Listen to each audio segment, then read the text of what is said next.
जय हिंद दोस्तों। स्वागत है आप सभी का आपका अपना ही YouTube channel ABC let's study पर। 20 फरवरी 2024 से संबंधित सभी प्रतियोगिता परीक्षाओं के लिए अति महत्वपूर्ण करंट अफेयर्स को डिस्कशन करते हैं। चलिए आगे बढ़ते हैं और शुरू करते हैं आज का पहला प्रश्न। आज का पहला प्रश्न है, दुनिया का पहला लकड़ी का सैटेलाइट लिग्नोसैट प्रोब किसने विकसित किया है? दुनिया का पहला लकड़ी का सैटेलाइट लिग्नोसैट प्रोब किसने विकसित किया है? आपका ऑप्शन है, option number A NASA, B JAXA, C ISRO और डी ए एंड बी दोनों। इसका आंसर होगा option number D, A and B दोनों। ठीक है, ये दुनिया का पहला लकड़ी का उपग्रह है। नासा और जाक्सा दोनों मिलकर विकसित किया है इनको। ठीक है, नासा जो है अमेरिका का स्पेस एजेंसी है और जाक्सा जो है जापान का स्पेस एजेंसी है। ठीक है, और जिस लकड़ी का यूज किया गया है वो उस पेड़ का नाम है मैग्नोलिया पेड़ की लकड़ी का यूज किया गया है। ठीक है, मैग्नोलिया पेड़ की लकड़ी का यूज किया गया है। और इसके फायदे क्या क्या होंगे? एक तो लकड़ी का है तो वजन कम होगा, पहली बात ये। दूसरी बात कि यह बायोडिग्रेडेबल होगा, तो अंतरिक्ष में जो है ज़्यादा कचरा नहीं होगा। ठीक है, और भी जान लेते हैं कुछ जानकारी, जैसे कि लुपेक्स मिशन जो है, लुपेक्स मिशन ये किन का मिशन है? तो ये लुपेक्स जो है ये इसरो और जाक्सा का मिशन है। इसरो और जाक्सा का मिशन है। ठीक है, इसरो और मतलब इंडिया और जापान का मिशन है। ठीक है, और निसार एक मिशन जो है, निसार है। निसार किन के द्वारा काम किया जा रहा है, किन दोनों देश के द्वारा?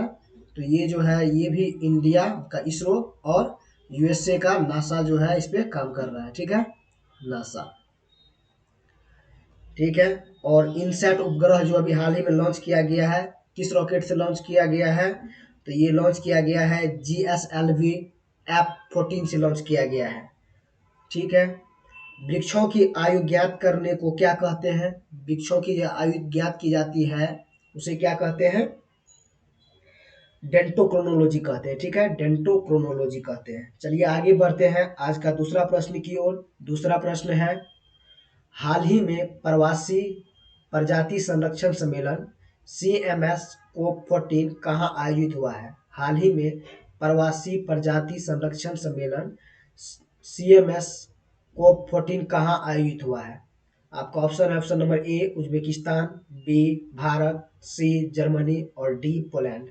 इसका आंसर होगा option number A Uzbekistan. Option number A Uzbekistan. ठीक है, उज्बेकिस्तान के समरकंद में जो है इसका आयोजन हुआ है।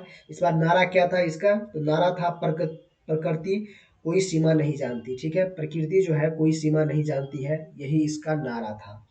और शुभंकर क्या था इस बार? हिम तेंदुआ जो है शुभंकर था। देखिए इस बार जो है अभी बहुत सारे जगह जो है हिम तेंदुआ के बहुत चर्चा है, तो ये हिम तेंदुआ के बारे में जो है क्वेश्चन बन सकते हैं एग्जाम में, आने वाले एग्जाम में। ठीक है, तो CMS ये 14 है, ये तो उज्बेकिस्तान में हुआ है समरकंद में। और CMS जो है 13 कहाँ हुआ था? CMS कॉप 13 कहाँ हुआ था? कॉप 13 कहाँ हुआ था? ये कॉप 13 जो है ये हुआ था भारत में हुआ था। ठीक है, भारत के गुजरात में हुआ था। ठीक है, 2022 में हुआ था, यह इंडिया में हुआ था। ठीक है, और CMS कॉप फर्स्ट जो है वह कहाँ हुआ था? तो CMS जो है CMS कॉप फर्स्ट जो है कहाँ हुआ था? CMS कॉप फर्स्ट जो है 1985 में हुआ था। 1985 में वॉन जर्मनी में। ठीक है, वॉन जर्मनी में हुआ था। ठीक है, जर्मनी में हुआ था, वॉन जर्मनी में। ठीक है, और कुछ जानकारी जान लेते हैं, जैसे कि COP फर्स्ट कहाँ हुआ था? COP फर्स्ट कहाँ हुआ था? तो सिर्फ COP है, ये CMS नहीं है, सिर्फ COP फर्स्ट कहाँ हुआ था? 1995 1995 में हुआ था।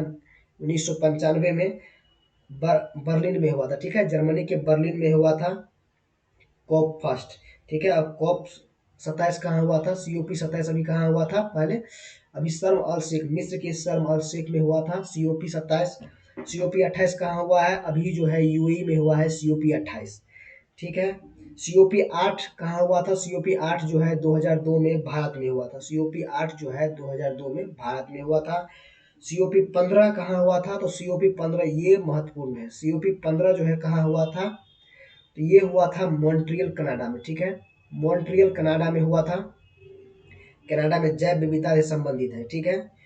और देखिए कि यूएनईपी का मुख्यालय कहाँ है, यूएनईपी का मुख्यालय कहाँ है, तो नैरोबी में इसका मुख्यालय है, ठीक है। आईयूसीएन का मुख्यालय कहाँ है, तो इसका मुख्यालय जो है ग्लैंड में है, ग्लैंड स्विट्जरलैंड में है, ठीक है, वहाँ है।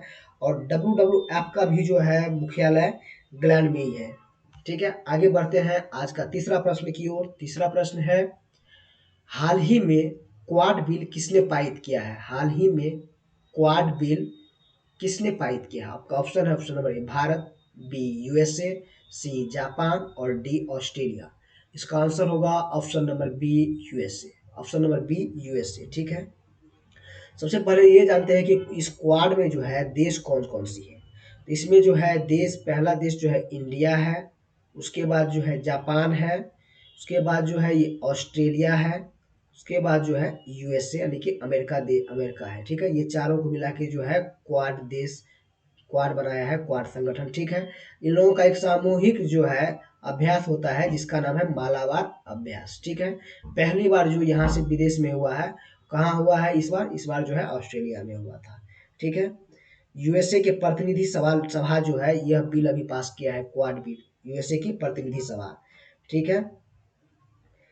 संकल्पना, संकल्पना क्या था इसका, तो संकल्पना जो है क्वाड का किसने किसने दिया था, मतलब किसने शुरू करने की कौन सुझाव दिए थे, तो शिंजो आबे जो है जापान के पूर्व प्राइम मिनिस्टर, उन्होंने जो है इनको इन क्वाड का शुरू करने का जो है प्रस्ताव रखे थे, ठीक है। और जापान का जो है इनमें जो है फूमियो किशिदे साहब अभी जो है जापान के पीएम है, ठीक है। इंडिया का पीएम अभी नरेंद्र मोदी साहब है। ऑस्ट्रेलिया का जो पीएम है एंथनी एल्बेन एल्बेनिन है, ठीक है, एंथनी एल्बेनिन। और यूएसए का जो है प्रेसिडेंट है जो बाइडेन साहब, अभी वहाँ के प्रेसिडेंट है, ठीक है। और यूएसए में जो है जैसे कि हमारे यहाँ संसद में दो सदन होते हैं, लोअर और अपर सदन, ठीक है, राज्यसभा और लोकसभा। ऐसे ही यूएसए में जो लोअर सदन होते हैं उसको प्रतिनिधि सभा कहा जाता है, ठीक है, प्रतिनिधि सभा। उन्होंने ही जो है अभी बिल पास किया है, क्वाड बिल। और अपर सदन को जो है सीनेट कहा जाता है, ठीक है। सीनेट में जो है 100 सीट है, सीनेट में 100 सीटें हैं, ठीक है। 100 सीटें हैं, यानी कि हर एक प्रांत से जो है दो सीट है, हर एक 50 प्रांत है अमेरिका में, और 50 में जो है दो सीट है, ठीक है। I2U2 और कोई जानकारी जान लेते हैं, जैसे कि I2U2 में जो है कौन कौन से देश है, ठीक है। I2U2 में अभी जो है एडमिनिस्ट्रेटिव ऑफिसर में यह क्वेश्चन पूछा गया था, हाल ही में एडमिनिस्ट्रेटिव ऑफिसर में ये क्वेश्चन पूछा गया था कि I2U2 में कौन सा देश नहीं है। तो I2U2 में कौन सा देश है, तो I2U2 में देखो, आई से एक इंडिया हो गया, फिर आई से एक इजराइल हो गया, ठीक है। यू से एक यूएसए हो गया जिसे अमेरिका कहते हैं, और दूसरा यू से जो है यूएई हो गया है, ठीक है, यूएई हो गया है। ब्रिक्स में अभी हाल ही में जो है 5 देश जुड़े हैं ब्रिक्स में अभी हाल ही में 5 देश जुड़े हैं। वह कौन कौन से हैं, इसमें इंडिया पहले से शामिल है। कौन कौन से अभी जुड़े हैं, तो अभी हाल ही में इसमें यूएई जुड़े हैं, ठीक है। अभी जो है इजिप्ट यानी कि मिस्र जुड़ा है, ठीक है, मिस्र जुड़ा है। सऊदी अरेबिया जुड़ा है, सऊदी अरेबिया जुड़ा है। ईरान जुड़ा है और इथोपिया जुड़ा है, ठीक है, और इथोपिया भी जो है जुड़ा है, ठीक है। और अर्जेंटीना जो है इसमें जुड़ने से अभी हाल ही में मना कर दिया है, ठीक है। एससीओ का 9वां देश अभी कौन बना है, एससीओ का 9वां देश, एससीओ का 9वां देश जो है अभी ईरान बना है, ठीक है। नाटो का 31वां देश कौन सा बना है, तो नाटो का जो 31वां देश है अभी फिनलैंड बना है, ठीक है। फिनलैंड जो है झीलों का देश जिसे बोलते हैं, यह नाटो का 31वां सदस्य बन चुका है, ठीक है। एनडीबी का जो है सदस्य कौन बना है अभी हाल ही में, एनडीबी का न्यू डेवलपमेंट बैंक का सदस्य कौन बना है, तो यह मिस्र बना है, ठीक है। इजिप्ट जो है एनडीबी का नया सदस्य बना है। आईएमएफ का नया सदस्य कौन बना है, तो एंडोरा जो है आईएमएफ का नया सदस्य बना है। और यूएनओ में जो है नवीनतम सदस्य अभी कौन जुड़ा है यूएनओ में, तो साउथ सूडान जो है यूएनओ में अभी नवीनतम जुड़ा है, ठीक है। G20 में अभी नवीनतम सदस्य जो है कौन जुड़ा है, तो अभी जो है अफ्रीकन यूनियन जुड़ा है, ठीक है। अब जो है 19 देश और 2 संगठन शामिल हो गया है, एक यूरोपियन यूनियन और एक अफ्रीकन यूनियन, ठीक है। अफ्रीकन यूनियन का हेडक्वार्टर कहाँ है, अदिस अबाबा में जो है इसका हेडक्वार्टर है। चलिए आगे बढ़ते हैं चौथा प्रश्न की ओर। चौथा प्रश्न है, हाल ही में अगली पीढ़ी के एच थ्री रॉकेट का सफलतापूर्वक प्रक्षेपण किसने किया है? हाल ही में अगली पीढ़ी के एच 3 रॉकेट का सफलतापूर्वक प्रक्षेपण किसने किया है? आपका ऑप्शन है, option number A Japan, B UAE, C USA और डी चीन। ठीक है, किसने किया है? तो इसका आंसर होगा ऑप्शन नंबर ए जापान। ठीक है, जापान की जो स्पेस एजेंसी है जाक्सा, उन्होंने ही जो है एच 3 रॉकेट का प्रक्षेपण किया है। ठीक है, निर्माण कौन कौन सा मिलकर किया है? निर्माण जो है जाक्सा और जो है मित्सुबिशी कंपनी जो है वहाँ की, वो दोनों मिलकर किया है। जाक्सा एक स्पेस एजेंसी वहाँ की, और जो है मित्सुबिशी कंपनी जो है वो मिलकर की है। चांद पर पहुंचने वाला 5वां देश के नाम में जो है अभी ये भी शामिल हो चुका है, जापान। ठीक है, और जापान का कैपिटल कहाँ है? टोक्यो जापान की कैपिटल है। जापान की सबसे बड़ा द्वीप जो है कौन सा है? तो होन्शु द्वीप जो है जापान का सबसे बड़ा द्वीप है। जापान के पार्लियामेंट को क्या कहते हैं? तो डाइट, यहाँ के पार्लियामेंट को डाइट कहा जाता है। ठीक है, करेंसी कौन सी चलती है? जापान की करेंसी क्या है? तो येन जापान की करेंसी है। ठीक है, येन जापानी करेंसी है, उसका ये वाला सिंबल रहता है। ठीक है, पहला परमाणु का जो उपयोग है ये जापान पे ही किया गया था। ठीक है, 6 अगस्त 1945 को जो है 6 अगस्त 1945 का पहला जो परमाणु इसके ऊपर गिराया गया था लिटिल बॉय के नाम से। ठीक है, 1945 में गिराया गया था। ठीक है, लिटिल बॉय के नाम से। चलिए आगे बढ़ते हैं आज का 5वां प्रश्न की ओर। 5वां प्रश्न है, हाल ही में आईपीएल की सर्वकालिक महान टीम कप्तान किसे नामित किया गया है? हाल ही में आईपीएल की सर्वकालिक महान टीम का कप्तान किसे नामित किया गया है? ठीक है, आपका ऑप्शन है ए बी डिविलियर्स, बी है डेविड वार्नर, सी है क्रिस गेल और डी है एम एस धोनी। इसका आंसर होगा option number D, M S Dhoni, Mahendra Singh Dhoni. ठीक है, पहली बार जो आईपीएल हुआ था, फर्स्ट बार आईपीएल हुआ था, आईपीएल पहली बार हुआ था। ठीक है, कौन जीता था ये? तो राजस्थान रॉयल्स जो है पहली बार जीता था। ठीक है, राजस्थान रॉयल्स जीता था। सर्वाधिक बार कौन जीता है? सर्वाधिक बार जो है मुंबई इंडियंस, एमआई और जो है सीएसके दोनों जीता है। ठीक है, दोनों जो है 5-5 बार जीता है। ठीक है, सर्वकालिक श्रेष्ठ कप्तान जो है अभी एम एस धोनी को जो है नामित किया गया है। और एसबीआई का जो है अभी ये ब्रांड एम्बेसडर भी है। एसबीआई का जो है ब्रांड एम्बेसडर भी जो है धोनी साहब है। ठीक है, सचिन का जो बुक है, सचिन के बुक का नाम है प्लेइंग इट्स माय वे। ठीक है, playing it's my way Sachin का बुक का नाम है। सुरेश रैना का बुक का नाम क्या है? तो बिलीव नाम है सुरेश रैना के बुक का नाम। मुथैया मुरलीधरन बुक का क्या नाम है? तो 800 जो है मुथैया मुरलीधरन के बुक का नाम है। युवराज सिंह के बुक का क्या नाम है? The test of my life जो है युवराज सिंह के बुक का नाम है। मिल्खा सिंह का बुक का क्या नाम है? The race of my life. The test of my life जो है युवराज सिंह का बुक है, और मिल्खा सिंह का बुक है the race of my life. Mary Kom का बुक क्या नाम है? अनब्रेकेबल। अनब्रेकेबल नाम जो है मेरी कॉम के बुक का है। सानिया मिर्जा के बुक का क्या नाम है? ये हाल ही में बहुत चर्चा में है, इसीलिए पूछा जा सकता है क्वेश्चन। ठीक है, तो सानिया मिर्जा के बुक का क्या नाम है? Ace against odds. ठीक है, ace against odds. Saurav Ganguly ji के बुक का क्या नाम है? तो a century is not enough. ठीक है, a century is not enough. ठीक है, ये बुक का नाम है सौरभ गांगुली जी के बुक का नाम। आगे बढ़ते हैं आज का छठा प्रश्न की ओर। छठा प्रश्न है, हाल ही में विश्व पेंगोलिन दिवस 2024 कब मनाया गया? विश्व पेंगोलिन दिवस 2024 कब मनाया गया है? ऑप्शन नंबर ए 16 फरवरी, बी 17 फरवरी, डी 18 फरवरी और सी 18 फरवरी और डी जो है 19 फरवरी। कब मनाया गया? इसका आंसर होगा ऑप्शन नंबर बी 17 फरवरी। ऑप्शन नंबर बी 17 फरवरी को। ठीक है, यह जो है कोई डेट फिक्स नहीं है कि 17 फरवरी को ही मनाया जाएगा हर एक वर्ष। यह जो है फरवरी माह का 3rd शनिवार को मनाया जाता है। ठीक है, तीसरे शनिवार को जो है फरवरी माह में मनाया जाता है। तो इस बार 17 फरवरी आ गया।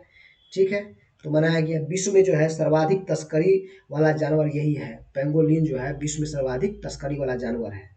ठीक है, भारत में पेंगोलिन की जो है एक ही प्रजाति पाई जाती है, जो कि आंध्र प्रदेश में पाई जाती है, इंडियन पेंगोलिन। ठीक है, पेंगोलिन जो है ये देखिए यही पेंगोलिन है, यही है पेंगोलिन। ठीक है, जब भी इस पे कोई अटैक होता है तो ये टायर की तरह गोला हो जाता है ये। ठीक है, ऊपर से बहुत मजबूत होता है इसका खाल। आगे बढ़ते हैं 7वां प्रश्न की ओर। 7वां प्रश्न है, हाल ही में 1000 साल पुराने सोमिन शाही महोत्सव की परंपरा किसने समाप्त कर दी है? हाल ही में 1000 साल पुराने सोमिन शाही महोत्सव जो है की परंपरा किसने समाप्त कर दी है? तो option number A Indonesia, B Mongolia और सी जापान और डी चीन। इसका आंसर होगा option number C Japan. Option number C Japan. ठीक है, जापान ने जो है इस फेस्टिवल को जो है अब समाप्त कर दिया है। 100 साल पुराना महोत्सव था ये, 1000 साल पुराना महोत्सव था, सॉरी। ठीक है, इसमें क्या होता था, तो पुरुष वगैरह जो है नग्न, पुरुष वगैरह जो है कुश्ती खेलते थे नग्न होकर के। ठीक है, पुरुष कुश्ती खेला करते थे और इसमें इसमें बोला जाता था कि बुराई चले जाओ। ठीक है, इसीलिए इसको बंद बंद भी कर दिया। और ये जैसे कि वहाँ पे जनसंख्या भी बढ़ रहा है और ज़्यादा आदमी जो है एक जगह जमा होकर के, और ये अच्छा भी नहीं लगता था कि ऐसे नग्न अवस्था में जो है करे, तो इसीलिए बाद में कोई दिक्कत हो इससे पहले ही बंद कर दिया गया है। ठीक है, यही होती है सोच, जो बाद में दिक्कत हो उससे पहले अभी ही खत्म कर दिया जाए। ठीक है, अभी जो है मंगोलिया है यहाँ पर, तो मंगोलिया की राजधानी क्या है? मंगोलिया की राजधानी जो है उलन बटोर है। ठीक है, मंगोलिया की राजधानी उलन बटोर है। और मंगोलिया जो है भारत के साथ कौन सा अभ्यास होता है? तो नॉर्डिक एलिफेंट अभ्यास जो है भारत के साथ, भारत और मंगोलिया के बीच में होता है नॉर्डिक एलिफेंट अभ्यास। ठीक है, करेंसी क्या है मंगोलिया की? तो तुगरिक करेंसी है मंगोलिया की। ठीक है, तुगरिक करेंसी जो है मंगोलिया की है। आगे बढ़ते हैं आज का 8वां प्रश्न की ओर। 8वां प्रश्न है, हाल ही में रुपे नेटवर्क पर भारत का दूसरा कॉर्पोरेट क्रेडिट कार्ड किसने लॉन्च किया है? हाल ही में रुपे नेटवर्क पर भारत का दूसरा कॉर्पोरेट क्रेडिट कार्ड किसने लॉन्च किया है? आपका ऑप्शन है, option number A Canara bank, B IndusInd bank और सी बैंक ऑफ बड़ौदा और डी पंजाब नेशनल बैंक। इसका आंसर होगा option number C bank of Baroda, BOB. ठीक है, बीओबी, बैंक ऑफ बड़ौदा। ठीक है, रुपे नेटवर्क पर जो है भारत का दूसरा कॉर्पोरेटिव क्रेडिट कार्ड जो है यह लॉन्च किया है। ठीक है, इसमें जो है यूपीआई द्वारा यूपीआई कनेक्ट रहेगा। ठीक है, लॉन्च सुविधा रहेगी इस कार्ड में और दुर्घटना का बीमा जो है इस कार्ड में बना रहेगा। और फर्स्ट बैंक कौन था जो लॉन्च किया था यह स्कीम? तो वह जो है ये इंसेंट बैंक था। ठीक है, इंसेंट बैंक था पहला बैंक। और आरबीआई जो है सभी बैंकों को हेड करता है। ठीक है, तो मॉनिटर करता है। ठीक है, रेगुलेट करता है। तो आरबीआई की स्थापना कब हुई थी? आरबीआई की स्थापना जो है 1934 के एक्ट के थ्रू जो है 1934 के एक्ट के थ्रू 1 अप्रैल 1935 को हुआ था। ठीक है, 1 अप्रैल 1935 को जो है इसका स्थापना हुआ था यंग हिल्टन कमीशन के द्वारा जो है। ठीक है, इसे शाही आयोग भी कहते हैं। और राष्ट्रीयकृत कब हो गया यह बैंक? पहले प्राइवेट बॉडी था, बाद में राष्ट्रीयकृत हो गया 1 जनवरी 1949 को। ठीक है, 1949 को जो है यह राष्ट्रीयकृत हो गया। ठीक है, आगे बढ़ते हैं आज का 9वां प्रश्न की ओर। 9वां प्रश्न है, हाल ही में बाफ्टा पुरस्कार 2024 में सर्वश्रेष्ठ फिल्म का पुरस्कार किसे मिला है?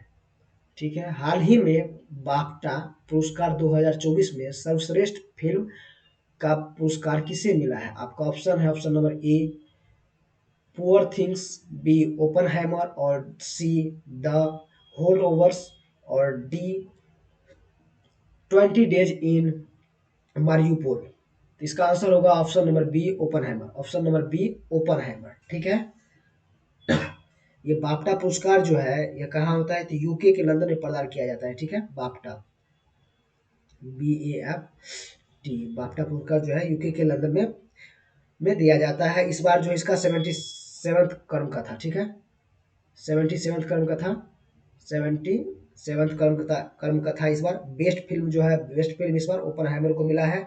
इसका डायरेक्टर का क्या नाम था? क्रिस्टोफर जो है नोलन, क्रिस्टोफर नोलन जो है इसका डायरेक्टर है। ठीक है, ओपनहाइमर जो है, ओपनहाइमर किसी व्यक्ति का नाम है। ठीक है, ये जो है परमाणु बम का जनक कहा जाता है इनको। ठीक है, परमाणु बम का जनक कहा जाता है इनको। परमाणु बम जो है किस पे काम करता है? तो नाभिकीय विखंडन पर कार्य करता है। ठीक है, नाभिकीय विखंडन पर परमाणु बम जो है काम करता है। ये अनकंट्रोल होता है यह। ठीक है, अनियंत्रित रहता है, ये होता है।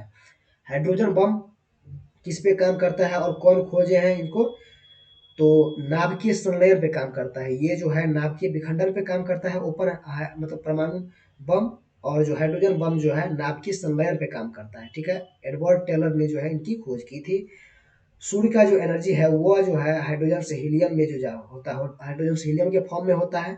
ये भी जो है नाभिकीय संलयन पे काम करता है, नाभिकीय संलयन पर। न्यूक्लियर रिएक्टर किस पे काम करता है, तो न्यूक्लियर रिएक्टर जो है नाभिकीय विखंडन पे काम करता है, और ये जो है ये खोजकर्ता फर्मी थे। ठीक है, फर्मी। आगे बढ़ते हैं आज का 10वां प्रश्न की ओर। 10वां प्रश्न है, हाल ही में बीपीसीएल किस भारतीय हवाई अड्डे पर देश का पहला हरित हाइड्रोजन संयंत्र स्थापित करेगा। हाल ही में बीपीसीएल किस भारतीय हवाई अड्डे पर देश का पहला हरित हाइड्रोजन संयंत्र स्थापित करेगा। Option number A Kochi, B Kolkata, C Bengaluru और डी मुंबई। इसका आंसर होगा option number A Kochi, option number A Kochi. ठीक है, ये फर्स्ट ग्रीन हाइड्रोजन संयंत्र जो है, हरित हाइड्रोजन संयंत्र स्थापित करने वाला है। इसका जो लक्ष्य है ये 1000 किलोवाट जो है बिजली पैदा करेगा, और ये बिजली जो है विमान में जो बिजली की सप्लाई होगा उसके लिए उपयोग किया जाएगा। ठीक है, कोचिन एयरपोर्ट जो है, कोची एयरपोर्ट केरल में, वहीं पर जो है इसका स्थापित किया जाएगा, और निर्माण और संचालन जो है बीपीसीएल के द्वारा किया जा रहा है। चलिए, थैंक यू, आज के लिए इतना ही। लाइक, सब्सक्राइब एंड कमेंट कीजिएगा यदि अच्छा लगा हो तो।